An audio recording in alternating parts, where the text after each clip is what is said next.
নমস্কার বন্ধুরা, আমার চ্যানেলে আপনাদের সবাইকে সাদর আমন্ত্রণ।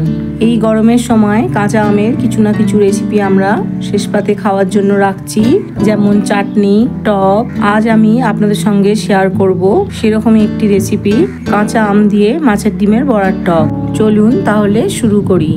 আমি প্রথমে 200 গ্রাম পরিমাণ রুই মাছের ডিম নিয়ে নিয়েছি। সেটাকে ভালো করে ধুয়ে পরিষ্কার করে জল ঝরিয়ে নিয়েছি। এরপর ওর মধ্যে অল্প করে হলুদ গুঁড়ো আর লবণ দিয়ে মাছের ডিমটা ভালো করে মাখিয়ে নিচ্ছি চামচের সাহায্যে। আপনাদের ইচ্ছা হলে হাতে করেও মাখিয়ে নিতে পারেন।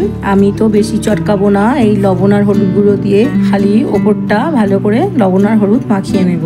মাছের ডিমে লবণ হলুদ মাখিয়ে একপাশে রেখে দিয়ে কড়াইটা ওভেনে বসিয়ে দিয়ে আমি 3 টেবিল চামচ সর্ষের তেল কড়াইয়ের মধ্যে দিয়ে দিলাম। তেলটা ভালো করে গরম হয়ে গেলে ওর মধ্যে মাছের ডিম থেকে অল্প অল্প নিয়ে বড়ার আকারে কড়াইয়ের মধ্যে দিয়ে দিচ্ছি।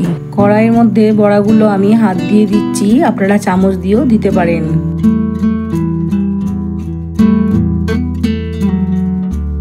যতগুলো কড়াইয়ের মধ্যে ধরেছে ততগুলো বড়া আমি দিয়ে দিয়েছি। এবার বড়াগুলো দেওয়ার পর কিছুক্ষণ অপেক্ষা করে বড়াগুলো উল্টে দিচ্ছি।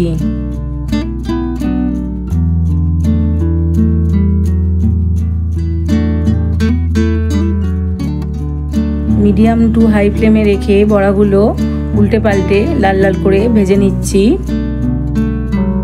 এরপর যখন ভালো করে ভাজা হয়ে গেছে বড়াগুলো তুলে নিচ্ছি এক এক করে তেলের থেকে। সবকটা বড়া তুলে নেওয়ার পর বাকি যে তেলটা পড়ে আছে তার মধ্যে দিয়ে দেবো 1/2 চা চামচ পাঁচ ফোড়ন আর একটা শুকনো লঙ্কা। ফোড়ন দিয়ে ফোড়ন থেকে যখন সুন্দর একটা গন্ধ বেরোবে সেই সময় দিয়ে দেবো কেটে রাখা কাঁচা আম। আমগুলো দেওয়ার সময় তেলটা ভালোই গরম ছিল, তাই দেওয়ার সাথে সাথেই নেড়ে দিলাম একবার। এরপরে দিয়ে দেবো অল্প করে হলুদ গুঁড়ো। লবণ দিলাম না, শুধুমাত্র হলুদ গুঁড়ো দিয়ে আমটা ভালো করে 2-4 বার নেড়ে নেব।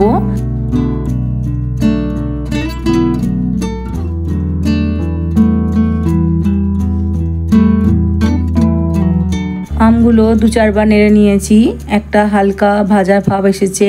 তারপরে দিয়ে দেবো পরিমাণ মতো জল। আমি যতটা ঝোল রাখতে চাই সেই বুঝে আমি জলটা অ্যাড করে দিলাম। জলটা অ্যাড করার পরে ভালো করে খুন্তি দিয়ে একবার নাড়াচাড়া করে দেব। তারপরে দিয়ে দেবো পরিমাণ মতো লবণ। কড়াইতে লবণ দেওয়ার পর যখন ঝোলটা টকবক করে ফুটতে শুরু করেছে সেই সময় আমি দিয়ে দিলাম আগে থেকে ভেজে রাখা মাছের ডিমের বড়াগুলো দেওয়ার পর একবার ঝোলের সাথে ভালো করে নাড়াচাড়া করে দিলাম। এবার আমগুলো সিদ্ধ হতে দেব। আমের সাথে বড়াগুলো খানিকটা সিদ্ধ হতে হতে নরম হয়ে যাবে। আমের যে টক ঝোলটা সেটা বড়ার মধ্যে ঢুকে বড়াগুলোকে বেশ টকটক আর নরম করে তুলবে। ঝোল একদম টকবক করে ফুটছে, ঝোলটা খানিকটা কমে এসেছে, আম ভালো করে সিদ্ধ হয়ে গেছে।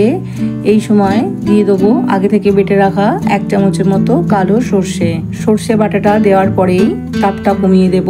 তারপরেই সর্ষে বাটাটা ভালো করে ঝোলের সাথে মিশিয়ে দেব।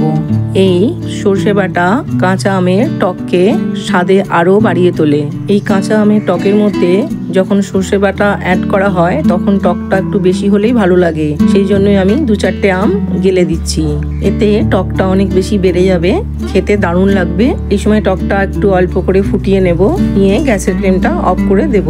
এইটা আমের চাটনি নয়, আমের টক। তাও অনেকেই আমের টকের মধ্যে চিনি মানে মিষ্টি অ্যাড করে খেতে ভালোবাসেন, সেক্ষেত্রে আপনারা অল্প করেও চিনি দিতে পারেন এই টকের মধ্যে। আমরা পিওর টকটা খেতে ভালোবাসি, আমরা অনেক সময় এইভাবে খাই। টকটার মধ্যে কাঁচা লঙ্কা মাখিয়ে টকটার স্বাদটা আরো সুন্দর হয়ে যায়, টক টক ঝাল ঝাল, সেটাকে আমরা খুব ভালোভাবে উপভোগ করি। এবার গ্যাসের ফ্লেমটা অফ করে দিয়ে আমি একটি পাত্রের মধ্যে টকটা ঢেলে নিচ্ছি। যদি আজকের এই কাঁচা আম দিয়ে মাছের ডিমের বড়ার টক আপনাদের ভালো লেগে থাকে তো অবশ্যই লাইক করে দেবেন আর শেয়ার করবেন ফ্যামিলি এবং ফ্রেন্ডদের সঙ্গে। আর যদি কোনো নতুন বন্ধু হন তবে চ্যানেলটি সাবস্ক্রাইব করে পাশে থাকা বেল আইকনটি প্রেস করে দেবেন যাতে লেটেস্ট ভিডিওর আপডেট পেতে পারেন।